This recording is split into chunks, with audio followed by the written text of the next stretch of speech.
नमस्कार दोस्तों, स्वागत है आपका हमारे यूट्यूब चैनल पर।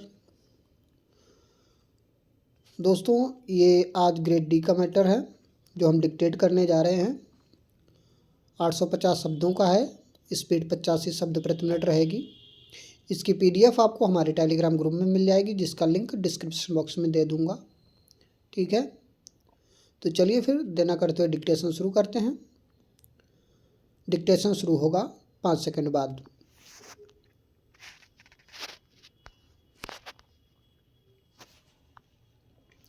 स्टार्ट।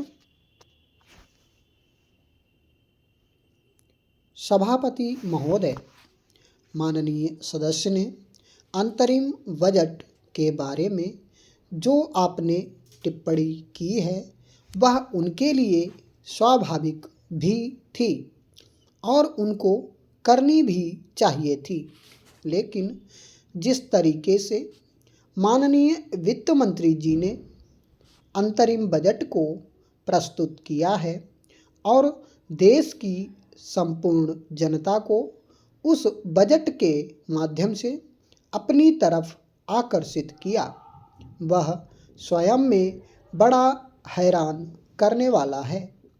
मैं तो यह नहीं कहता कि पिछले 50 वर्षों में विकास नहीं हुआ है, जैसा कि अभी वित्त मंत्री जी ने कहा कि विकास तो एक सतत प्रक्रिया है।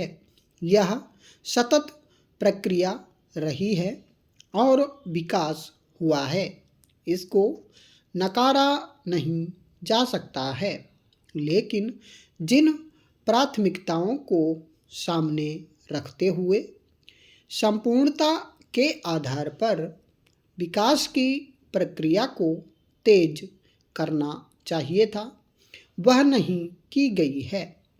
उसका परिणाम यह रहा है कि गरीबी और अमीरी का अंतर लगातार बढ़ता गया। अब जो स्थापनाएं सुविधाएं हैं आज भी विकराल रूप धारण किए हुए हैं और आज भी विद्यमान हैं।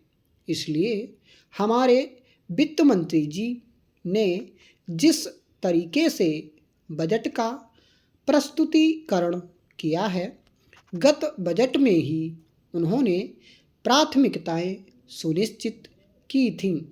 उन प्राथमिकताओं के अंतर्गत देश की सारी समस्याएं समाहित हैं, जिनका निराकरण आवश्यक था, को उन्होंने प्रस्तुत किया है। उन प्राथमिकताओं में जो 5 प्रतिबद्धताएं की हैं, कितनी लागू की गई हैं, मैं उसी के बारे में यह कहना चाहता हूँ कि प्राथमिकताओं के सुनिश्चितीकरण में जिस तरीके से बात की गई है, उन प्राथमिकताओं के अंतर्गत रोजगार बढ़ाने की और गरीबी उन्मूलन की भी बात कही गई है। भारत की कृषि की हरित क्रांति को और भी अच्छा स्वरूप प्रदान करने के लिए आधारभूत ढांचे के विकास के लिए और भारत के राजकोष को मजबूती के बारे में बात कही गई है। महोदय, इसी संबंध में मैं यह कहना चाहूँगा कि जहाँ तक रोजगार का प्रश्न है, इसी सदन में रोजगार के बारे में चर्चा हुई थी। यहाँ बेरोजगारी के बारे में बड़ी चर्चा की गई थी, लेकिन जिस ढंग से आधारभूत ढांचे को प्राथमिकता देकर विकसित करने का प्रधानमंत्री के निर्देशन के आधार पर प्रयत्न किया गया है, वह स्वयं रोजगार सृजक के रूप में उभरकर सामने आया है। उसको देखकर हमारे देश के ही नहीं बल्कि विश्व के अन्य देशों के लोगों ने सर्वेक्षण के आधार पर यह कहने में कोई संकोच नहीं किया है कि हिंदुस्तान दूसरा सर्वोच्च देश है जिसने रोजगार सृजन की दिशा में काम किया है। माननीय अध्यक्ष महोदय, आज बहुत ही अहम दिन है। आज पूरे भारत में महिला सशक्तिकरण की बात की जा रही है। हमारे सामने की बेंच पर बैठी हमारी बहन ने बहुत अच्छी बात कही कि हर क्षेत्र में महिलाएं आगे हैं, फिर चाहे वह शिक्षा का क्षेत्र हो, खेलकूद का क्षेत्र हो, हिमालय की चोटी को फतेह करने की बात हो या चंद्रमा पर जाने की। हर क्षेत्र में हर जगह महिलाएं पहुंच रही हैं। हम बार बार आरक्षण की बात कर रहे हैं।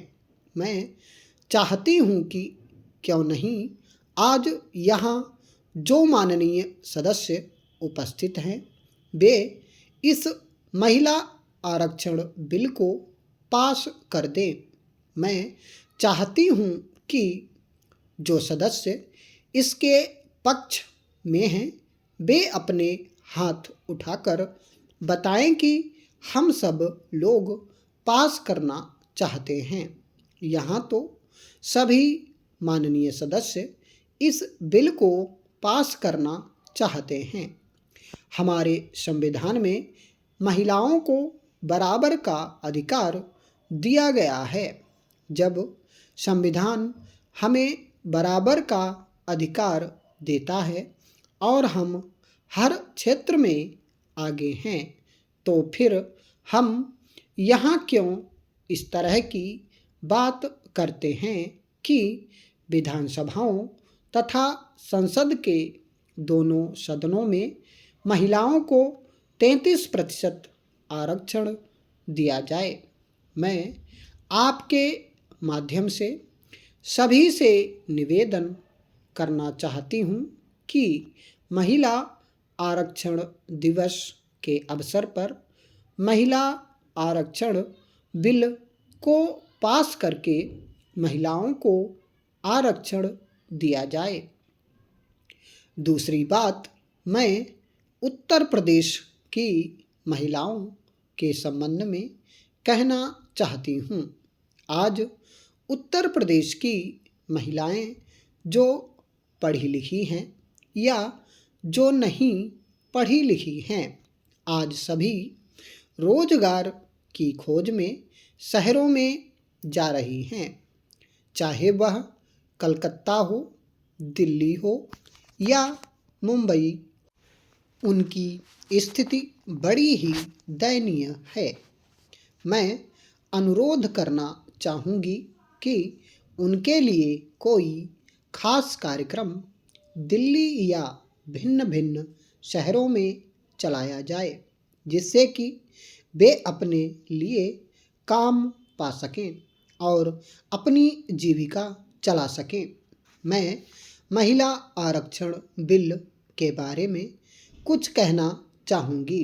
स्वर्गीय राजीव गांधी जी ने हमें आरक्षण दिया और आज हम पंचायतों में प्रतिनिधित्व कर रही हैं और हम करके भी दिखा रही हैं कि महिलाएं कितना अच्छा काम कर सकती हैं। लेकिन आज तक हमें राजनीति में आरक्षण नहीं मिल पाया है। विधानसभा और लोकसभा में हमें आरक्षण नहीं मिल रहा है। हर रोज़ मुझे ऐसा लगता है कि यही भाई हैं, यही हमारे प्रतिनिधि हैं जो बिल पास करने वाले हैं। मुझे ऐसा लगता है कि हमें ये बच्चे की तरह समझते हैं। जैसे बच्चों को खिलौना दिखाया जाता है और खिलौना दिखाकर फिर रख लिया जाता है। ठीक यही परिस्थिति आज हमारी है। ये हमको खिलौना दिखाते हैं कि आरक्षण बिल हम पास करेंगे, लेकिन यह हो नहीं रहा है। इसके पीछे क्या कारण हैं? ज़रूर कुछ कठिनाइयाँ हैं। विचार विमर्श में हमारा मत नहीं मिल रहा है। स्टॉप। दोस्तों, अगर डिक्टेशन पसंद आया हो तो प्लीज़ लाइक, सब्सक्राइब, शेयर जरूर करिएगा। इसकी PDF आपको हमारे टेलीग्राम ग्रुप में मिल जाएगी, जिसका लिंक डिस्क्रिप्शन बॉक्स में दिया जाएगा। ठीक है।